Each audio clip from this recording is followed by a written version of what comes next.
Thank you, Professor Patel, for those kind words, and my apology for the fact that we're starting late.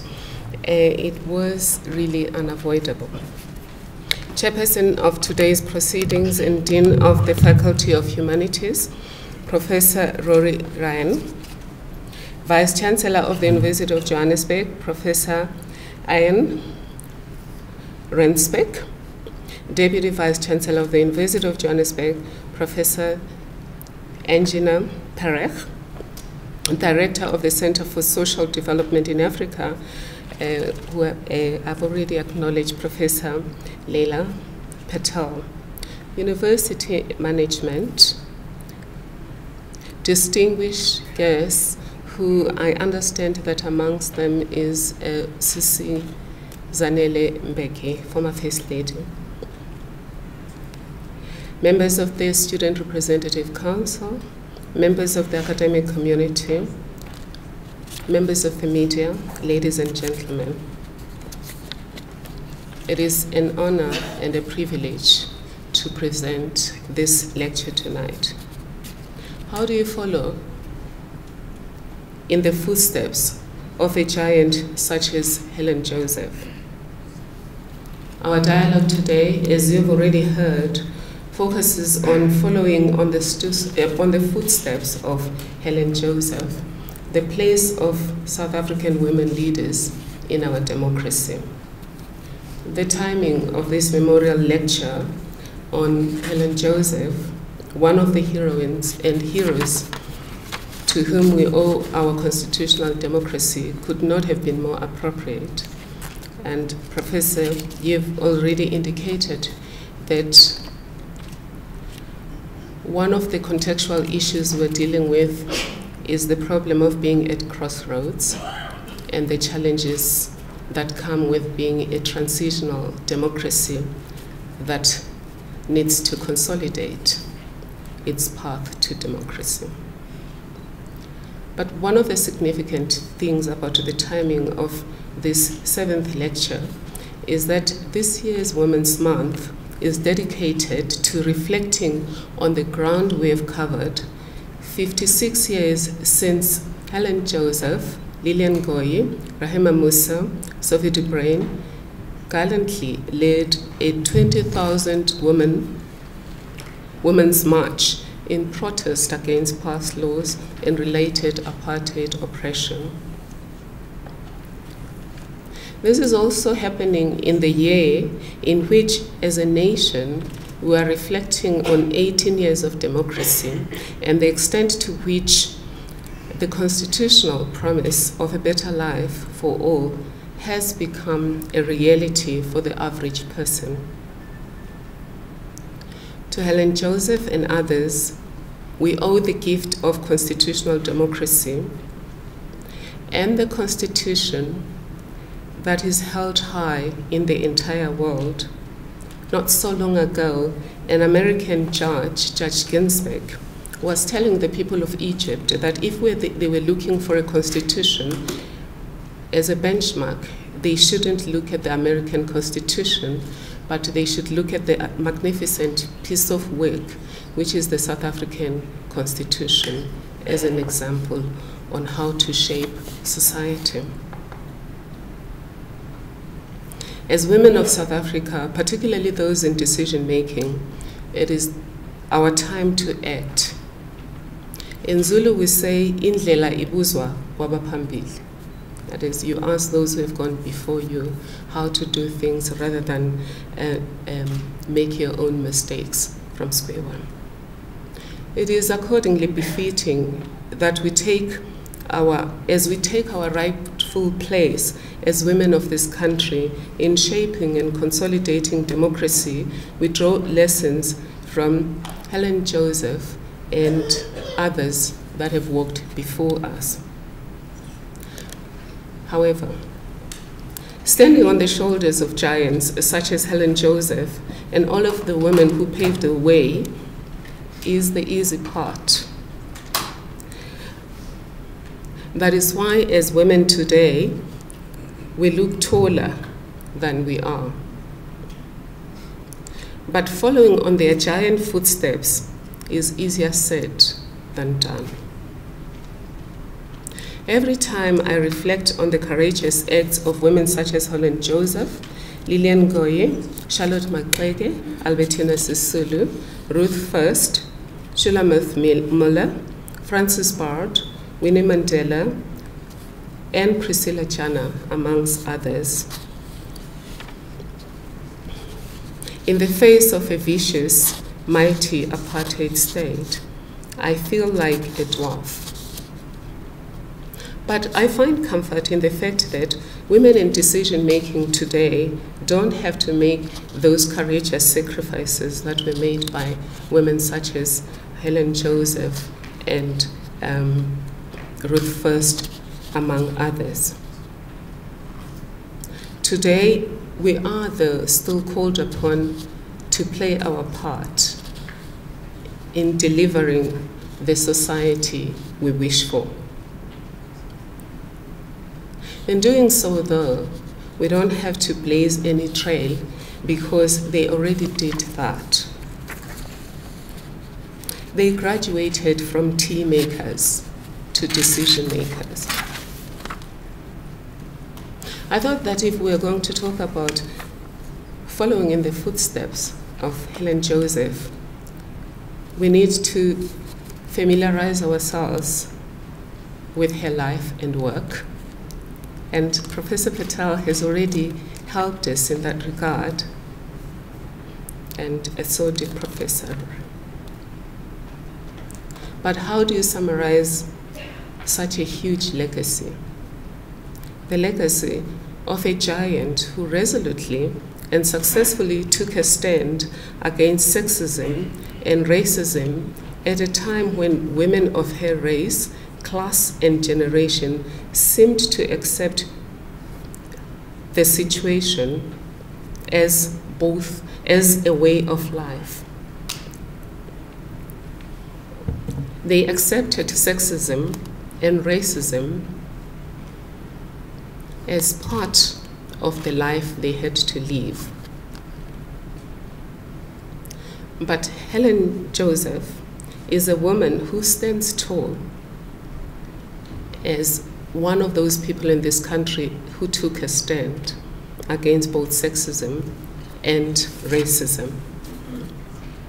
Today, she stands tall amongst the few recipients of the ANC's highest Medal of Honor, the Issa Twaland Award. Speaking during Helen Joseph's funeral in December 1992, fellow treason trialist, who later became Democratic South Africa's first president, Nelson Mandela, said the following: Helen challenged the paternalism of our society and left a legacy that the struggle for the emancipation of women had to be side by side with the struggle to liberate the people of South Africa. She believed that the two processes were inseparable.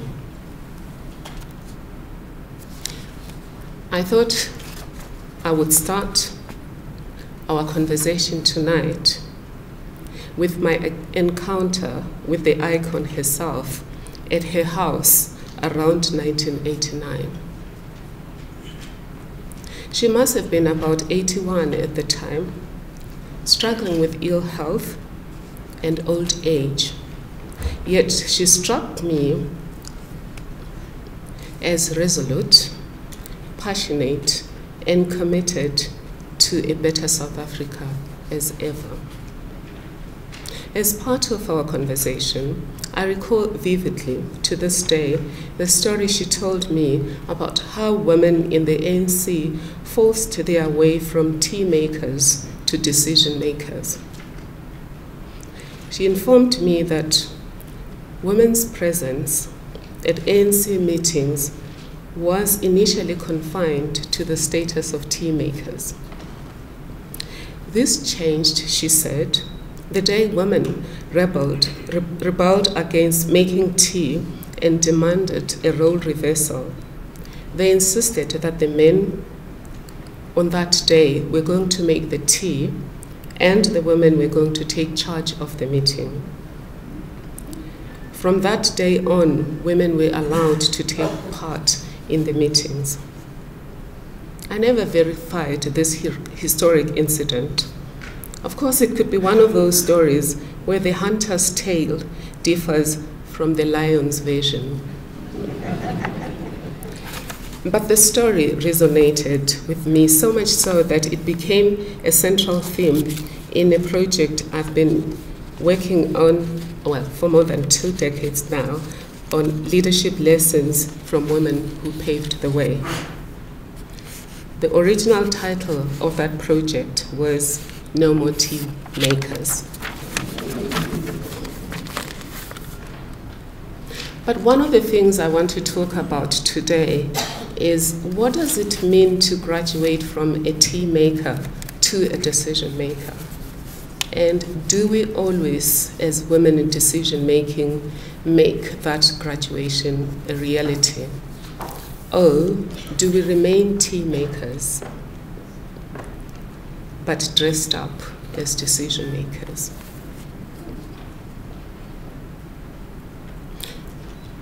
The fact that women were tea makers is not disputed. It is in many historical documents about the ANC and the struggle for non-sexism. An article I saw recently from the ANC Women's League said the following: when the ANC was first established, women were not allowed to be members. They had to be satisfied playing a background role, serving tea at meetings instead of actively taking part. During our encounter, Helen Joseph also spoke fondly about her first contact with Mama Albertina Sisulu, whom she described as a shy girl who bloomed into a strong, graceful leader.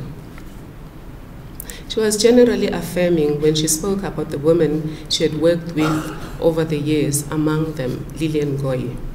She was equally passionate about the need to tackle racism and sexism concurrently, and for women and men to tackle this side by side. She blamed the deplorable conditions of African women on the intersection of race and gender oppression. But one of the things that struck me about her, beyond her resoluteness, passion, and commitment, was her ability to transcend race, gender, class, and other boundaries to collaborate meaningfully across those boundaries. Taking a stand against sexism and racism. She was born in England around 1905 and arrived in South Africa around the age of 27 after a 3-year stint teaching in India. She became a social worker and later joined the Garment Workers Union, where she worked with the likes of Solisex and later became a member of the Congress of Democrats.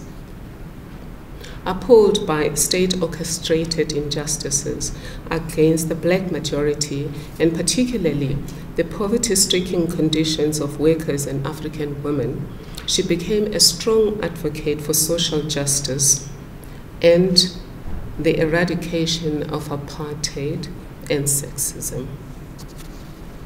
Professor, she did indeed fight for a just and inclusive society. Her activism saw her become a founder member of the Congress of Democrats and later the Federation of South African Women, in which she served as Secretary General. It was in this capacity that she co-led the iconic Women's March of 1956, commanding a group of 20,000 women from all racial groupings and all over the country in South Africa. This is the group that descended on the Union buildings, and we were told that the president of the time ran away and then they sang, Wathinta Bafazi, Wathinta Imbokodo, Uzakufa. She also played a central role in the development of the Freedom Charter. We're actually told that in Kliptown, when they met in 1956, she was one of the people who read passages from the draft Freedom Charter. 2 years before then, she had participated in the drafting of the Women's Charter, which was the document that was delivered during the Women's March.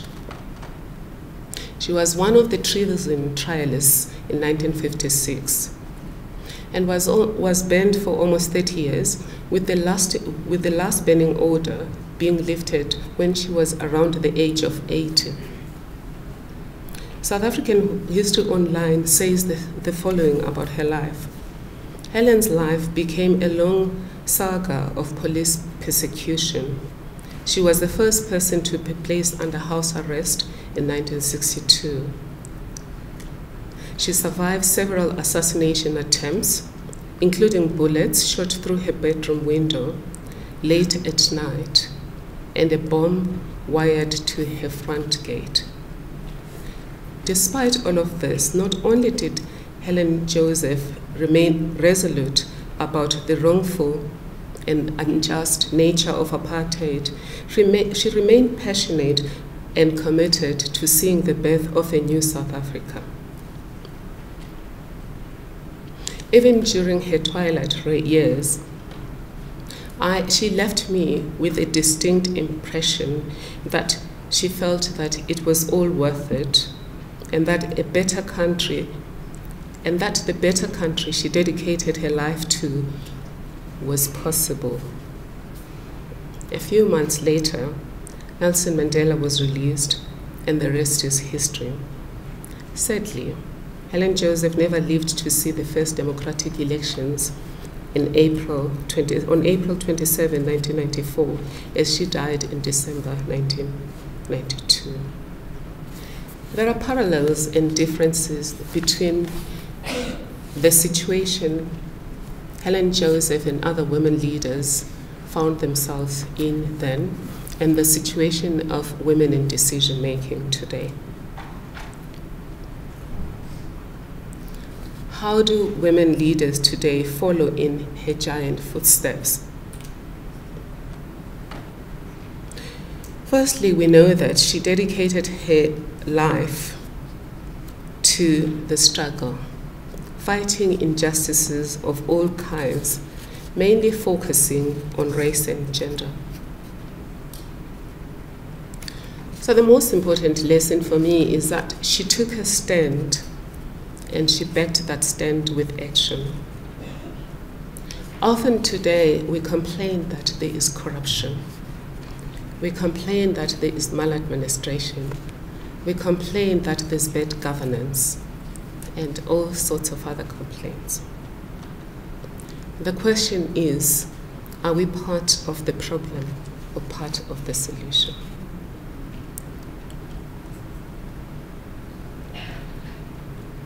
She used her position of privilege as a vantage point to lift others. As a white, relatively affluent woman, in a context where white women had just been granted the right to vote, she could have said, "This is not my fight," and pursued her career. She chose to make a difference.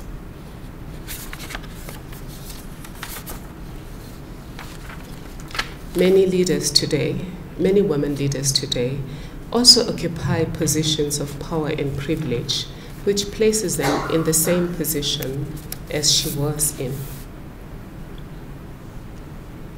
The challenge is to leverage the position of power to give a voice to the voiceless. And where you have authority to make a difference, to use that authority to make a difference. During the constitution-making process in this country, we saw women involved in the drafting process. They used that space to mainstream gender And they also use that space to mainstream issues of social justice. Women ministers, judges, parliamentarians, and those in oversight bodies, such as the Public Protector, also have an opportunity to use their space to bring to the fore issues of gender inequality, social injustices, and other issues of disadvantage. But they also have an opportunity to speak against injustice and other cases of wrongdoing. In a way, the terrain is different from that she operated under. For example, we don't have to find ourselves being banished. We don't have to find ourselves having bullets and bombs being stuck at your gate. Today we have a constitution that doesn't stop at outlawing sexism and racism, but also imposes a responsibility for the achievement of equality. This constitution commits our society to social justice and a better life for all. If we look at the preamble, it says, amongst other things, we recognize the injustices of our past, honor those who suffered for justice and freedom in our land, respect those who have worked to build and develop our country, and believe that South Africa belongs to all who live in it, united in our diversity. We therefore, through our freely elected representatives, adopt this constitution as the supreme law of the Republic, so as to do the following: to heal the divisions of the past and establish a society based on democratic values, social justice, and fundamental human rights. Lay the foundations for a democratic and open society in which government is based on the will of the people and every citizen is equally protected by law. Improve the quality of life of all citizens and free the potential of each person and build a united and democratic South Africa to take its rightful place as a sovereign state in the family of nations. These are some of the proud features of our Constitution. It is a roadmap that seeks to guide us to the development of this society we chose to become, and that's the society that our heroes and heroines, such as Helen Joseph, fought for. An important part of the constitutional promise, though, is Chapter 3, which is the Bill of Rights.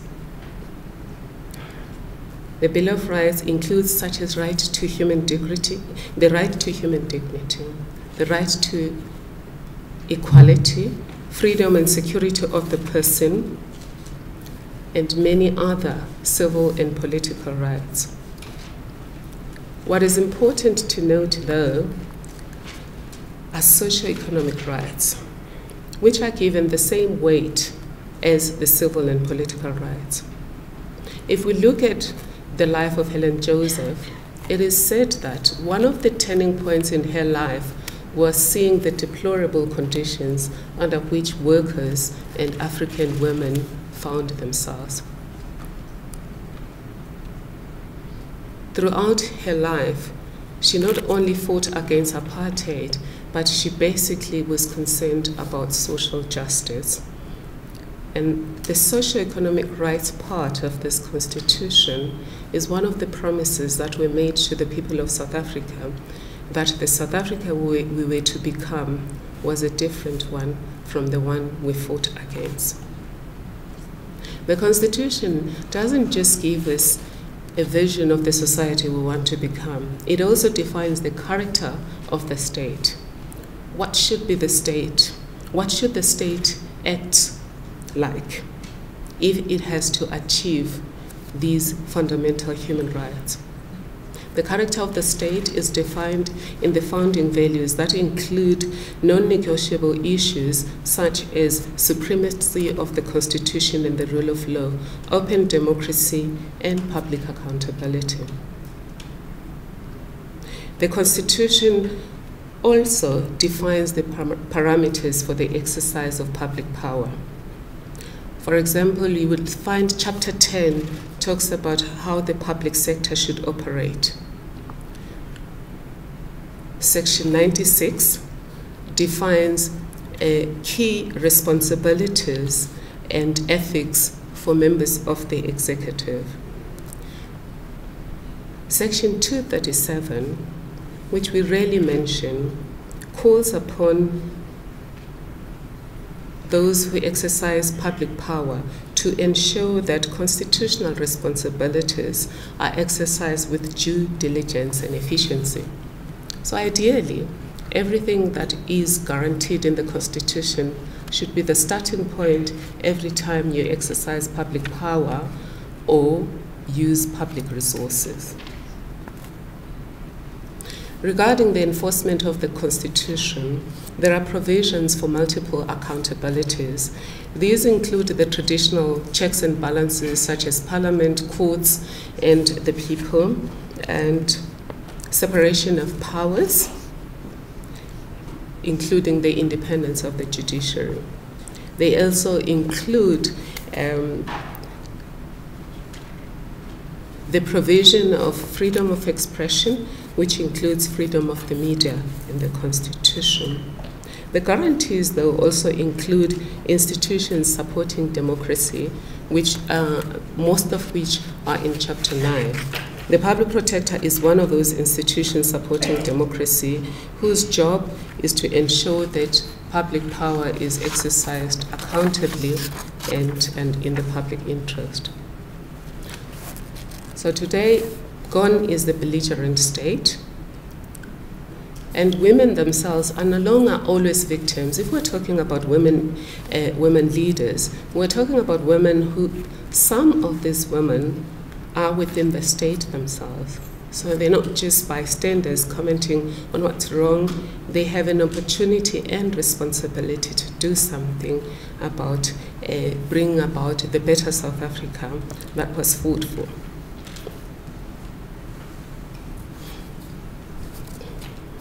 What then are you, as a woman in decision making in South Africa today, called upon to do?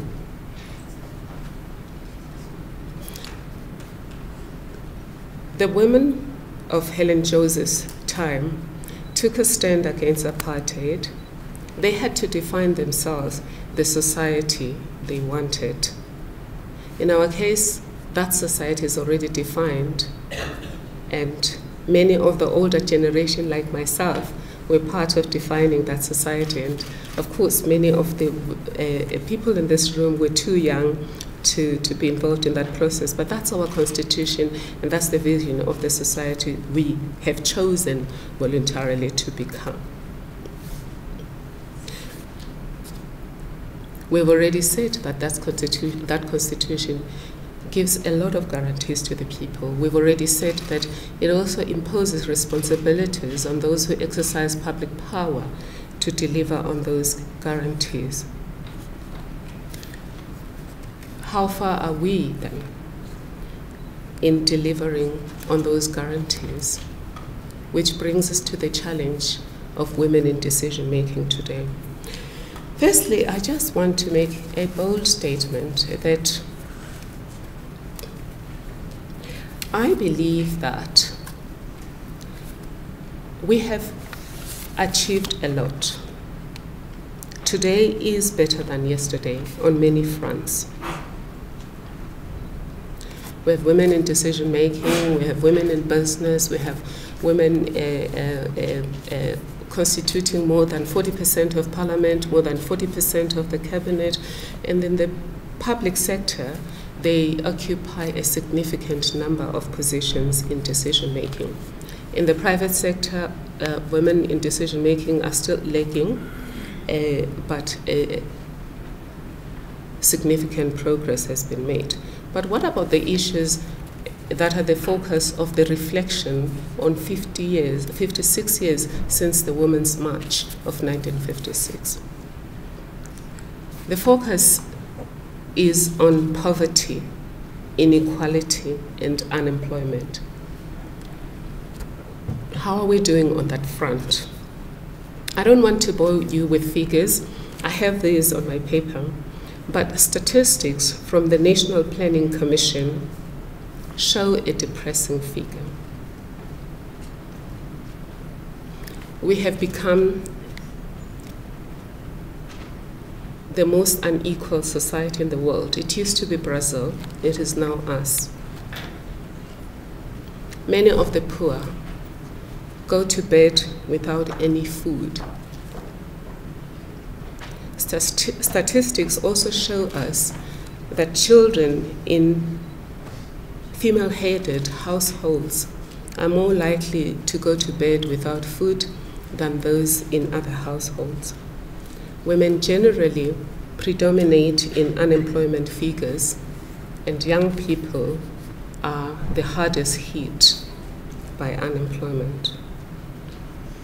So despite the improvements in our democracy, the realities of poverty, inequality, and unemployment remain a major challenge.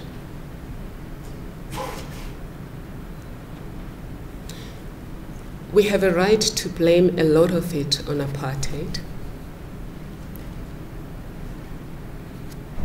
But can we blame all of it on the legacy of apartheid?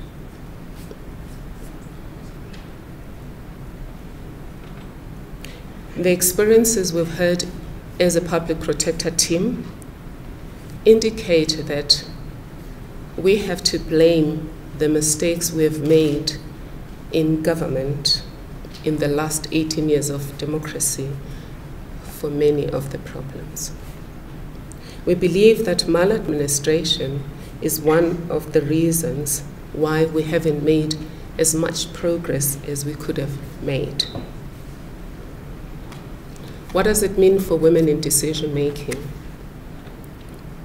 It means if you are in government and you have an opportunity to make a difference, you can pay attention to the issue of maladministration, including the reality of corruption, and ensure that within your space, these issues do not derail the achievement of the constitutional promise of a better life for all. Let me share the story of a grandmother I met a few months ago in the Free State during one of our service delivery visits. I will call her Gogo Dlamini because that is our ideal complainant. We just regard the ideal complainant who comes to the public protector, cannot go to court and cannot fight her own battles, would be in a Gogo Dlamini. When we visited Gogo Dlamini's house, the main concern she had was that she did not have a waterborne toilet or a proper sanitation system. There was a toilet in her yard, and that toilet was supposed to have a waterborne sanitation system, but it didn't operate, and they had given her a bucket system. She complained that the bucket would not be collected for weeks on end, leaving them with the problem of having to dig holes around the yard so that they could empty the buckets. She indicated that the toilet that had been built for her had been built, but there wasn't really a piping system that took it to a broader reticulation system. The pipes ended right in front of the toilet door. She and members of the community asked, why is it that somebody was paid for having provided her with a toilet when indeed that toilet was incomplete? Who paid and certified that the job was done? She complained that the situation she found herself in was such that a lot of her children then played with the buckets or with the excrement on the yard. And then when they were playing, they would dig, and then and the excrement would come to the surface. She had more than 4 members of her family had TB, and she attributed the problem to the conditions she found herself in. Of course, the reason she didn't have a toilet had nothing to do with apartheid. The toilet had been paid for. It just wasn't working. The reason it wasn't working was because it was incomplete. 3 weeks later, we visited another settlement where, as we met the people, 2 grandmothers came to us, and they complained that they had many, many problems. RDP houses, living in one-roomed houses with families of 6 and thereabout. But one of the things that touched my team and I was the fact that they said that on Women's Day, no, not on Women's Day, on Mandela Day, on the 18th of July, there were people that came there with food parcels from government and blankets from government. And those food parcels and blankets were given to people supporting one particular party only. And the 2 grandmothers came, not realizing that the public protector doesn't dish out blankets and food, and said all they needed was the food and the blankets. Embarrassed that I don't really provide foods and blankets, I made sure that the following morning I procured the blankets and the food. But in the meantime, I did offer to investigate to find out why they didn't get those foods and blankets, because they had been paid for, according to them, with state monies.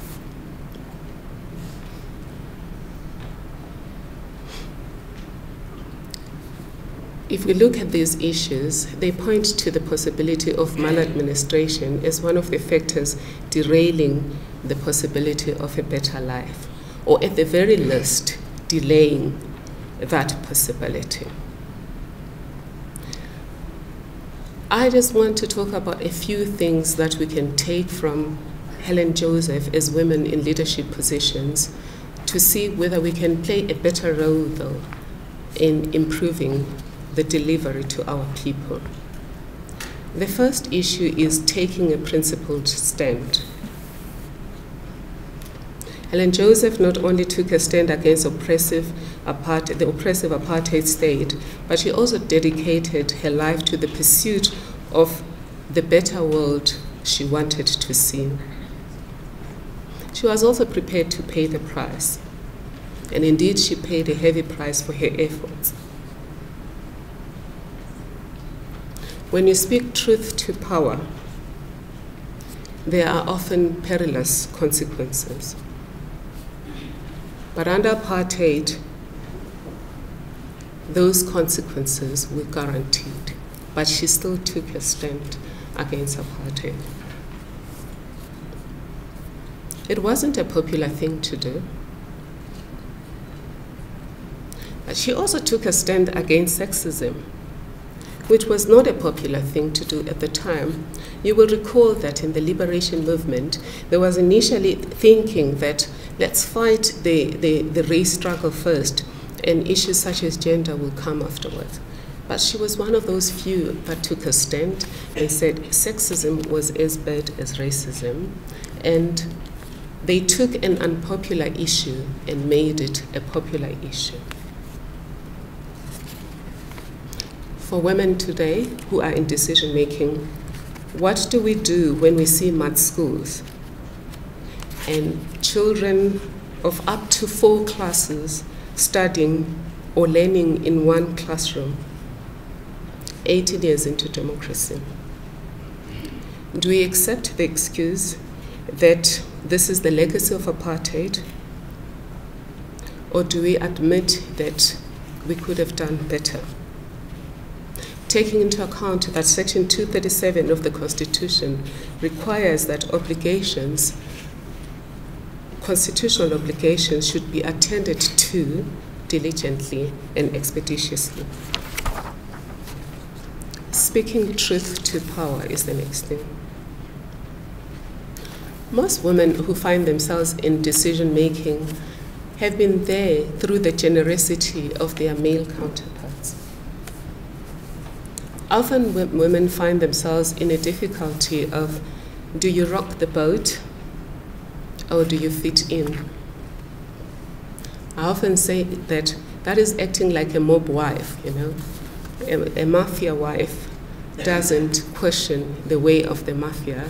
You just do what the mafia requires to do. But women in decision-making, or women in leadership, should do better than that. This includes women such as myself, the public protector, women in other oversight bodies, including those in parliament, the judiciary, and women who are involved in the executive and local government. It is important to speak truth to power.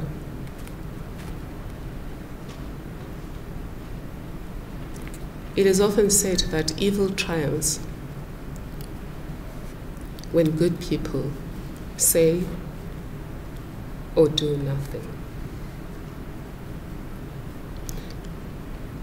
If you are an oversight body, it is important to use your space to make sure that the Constitution and the rule of law are not violated.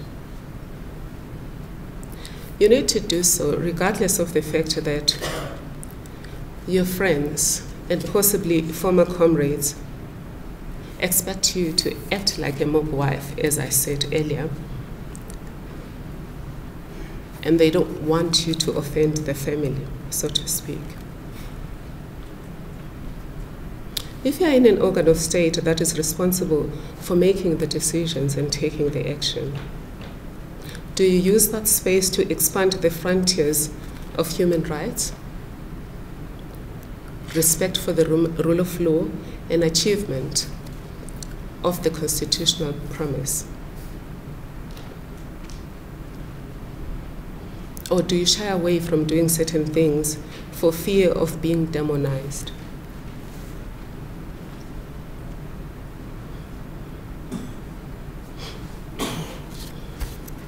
We do know that women such as Helen Joseph took a stand, as I indicated, even when it wasn't popular to do so.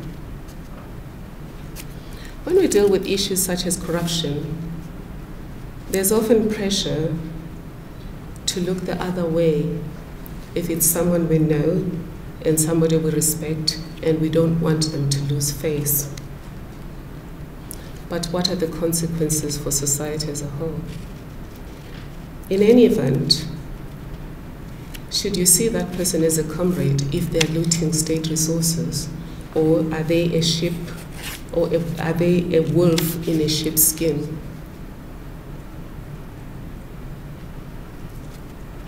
Playing our part in bringing about the better world with integrity. Earlier on, I referred to the story of Gogo Dlamini. I've also spoke very briefly about the story of the blankets and the food parcels. There are more complaints about how public power is often used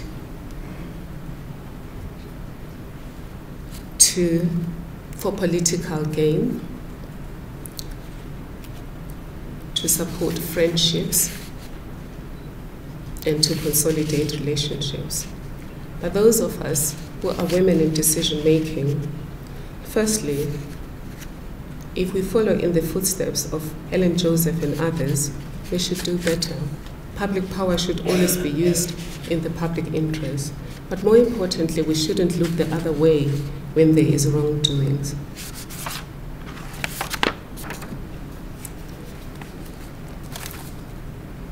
Helen Joseph was a change agent. She acted on principle. We have a constitution to guide us.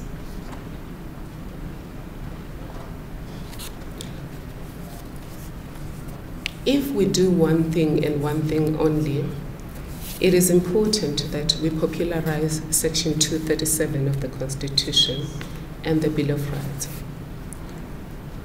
If we are going to improve the conditions of people in this country, it's important that we make sure that everyone who exercises public power is aware that the guarantees in the Constitution should be given priority before we do other things. It is also important that we make sure that public power is always used in the public interest. Another lesson from Helen Joseph and others is the issue of transcending boundaries that I spoke about. She embraced men while remaining alive to gender imbalances and the reality of sexism. So it doesn't mean that if I have certain beliefs, political or otherwise, I can't find common ground with fellow South Africans that deplore, for example, corruption. There are certain things that we can do as a nation regardless of our political affiliation. We can all be committed to the alleviation of poverty, inequality, and all of the injustices that permeate our society.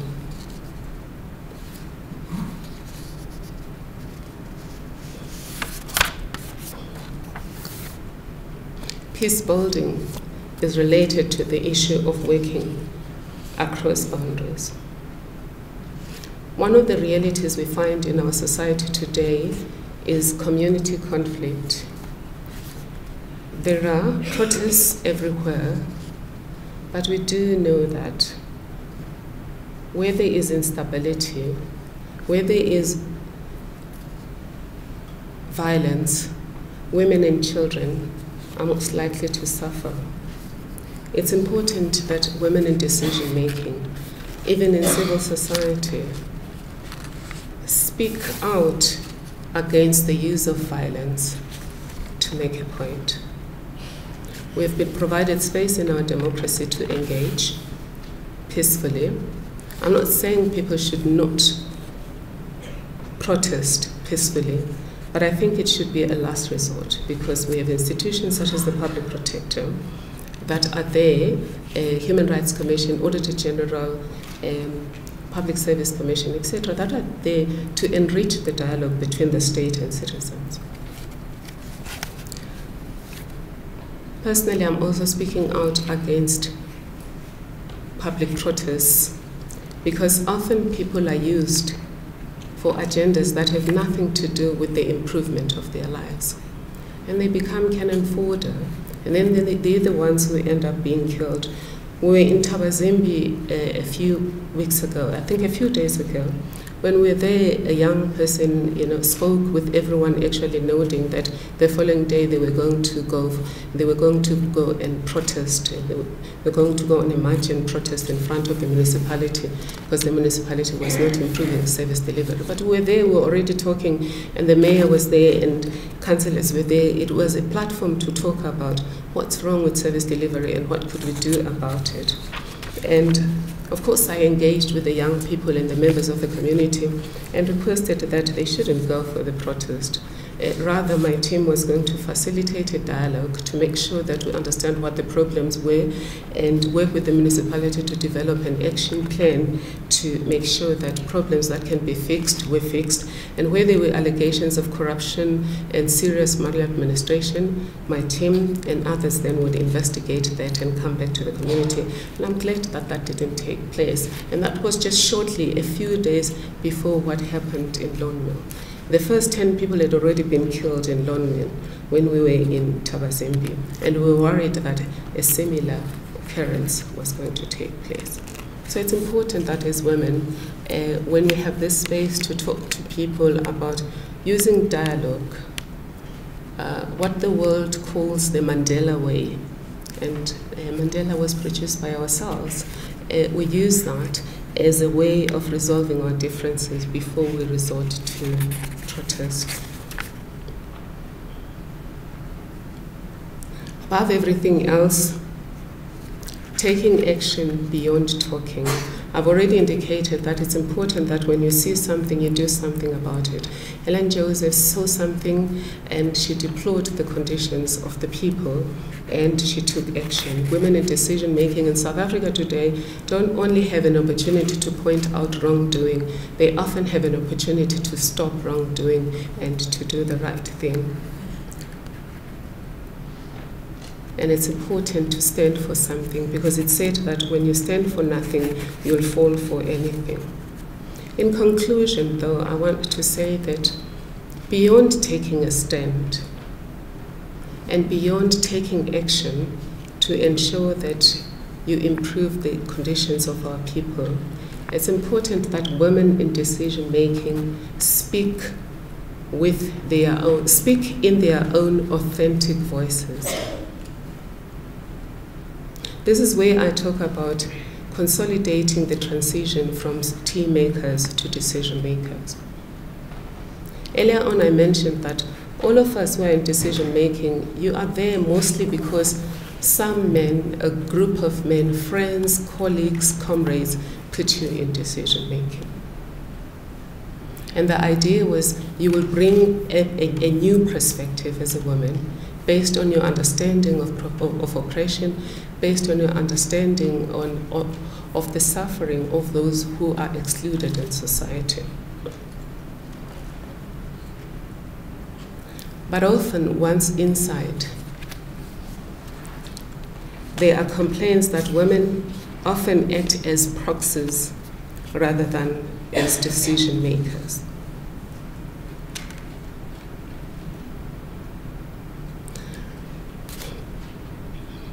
You can't make a difference if you act as someone's proxy because it will be more of the same. Again, I'm not saying women decision making don't act or speak with authentic voices. Many of them do, but there are instances where women are supposed to speak out against injustices.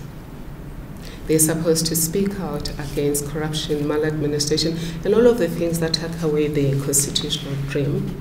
And I think we need to do more of that, as Helen Joseph did. 18 years into democracy, 56 years after the Women's March, we have a better society. But our society could be even better if we could act more like Helen Joseph and her contemporaries. We need to take a stand. We need to be part of the solution. We need to join hands with others, regardless of who they are, to deal with injustices and wrongdoing.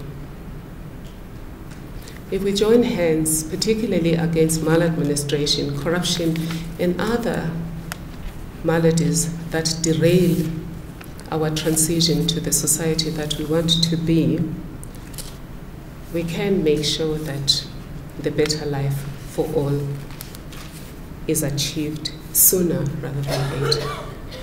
To do so, we must then join hands to ensure that our state is always accountable, operates with integrity, and does act responsively to every person in this country, regardless of who they are. Thank you.